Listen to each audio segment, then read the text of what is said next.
So back to that. I thought it was just something that was going to have to heal on its own. Give it time. There's this now, it's inflamed, and now I have a knot. Um, so that's kind of where I was, and I couldn't get in to see the doctor once I started attempting to. And that was January. I did see a nurse practitioner in the colorectal surgeon's office, and she tried to examine me, but I cannot explain to you the level of pain that I was in most of the time. Most of the time, I would say my pain level was 6, 7, maybe 8, but an exam was something I could not handle. She looked the best that she could. She felt the knot, and she saw what she said was a fissure, another tear. So she gave me ointment, which helps numb it and also helps increase blood flow to that area to help with the healing. And I continued on that path using the ointments. It still just would not get better. The pain was excruciating. I was having to leave work because I couldn't take it. I was missing work because I wasn't sleeping. I don't sleep in the bed because I can't lay flat, because if you think about where your rectum is, the center of your body. So if you lay on one side, there's compression. If you lay on the other side, it compresses back, front, whatever. But I could find some comfortable positions in the recliner because more of the pressure is on your lower back than on your bottom. So I was able to doze for small periods of time in the recliner. So May 8th, 2019, I finally was able to get in to see the colorectal surgeon, the doctor. And I knew that this was going to be a tough exam if he could examine me, but I had to do something because it was excruciating and my quality of life was not good. So I go and he attempts to examine me, and I can't be examined. I can't stand the pain.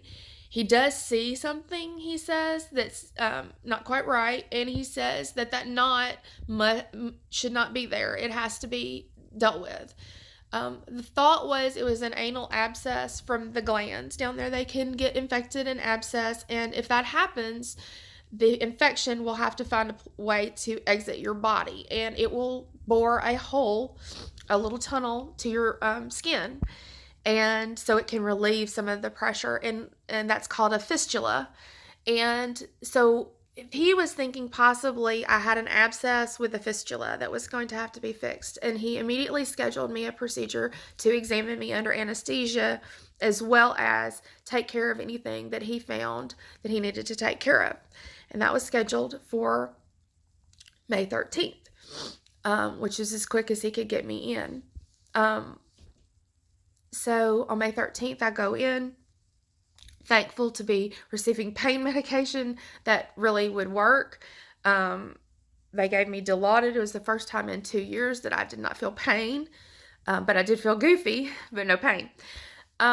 And they take me back for my exam, at which time, upon immediate examination, he realizes that it is cancer. They were able to do a freeze biopsy and immediately find out the results. Not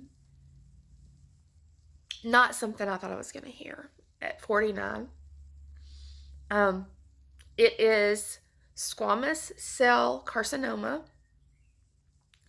of the anus, which is the generally if you have anal cancer, that's what kind it is. The squamous cells are a layer of your skin, and carcinoma, obviously, cancer. So I have a tumor and I guess you would call it a lesion. That the lesion is open on the skin, and then the tumor is inside. The tumor is about the size of a lime. And the treatment is pretty aggressive. What I've been told so far is that I've had a consultation with an oncologist, a hematology oncologist, because the treatment is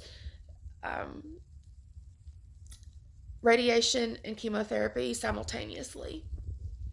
I will have to go to radiation every day, 7 days a week, for probably 6 weeks. Um,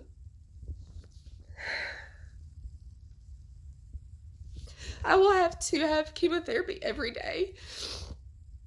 I will be wearing a pump that pumps the chemo in my body all the time.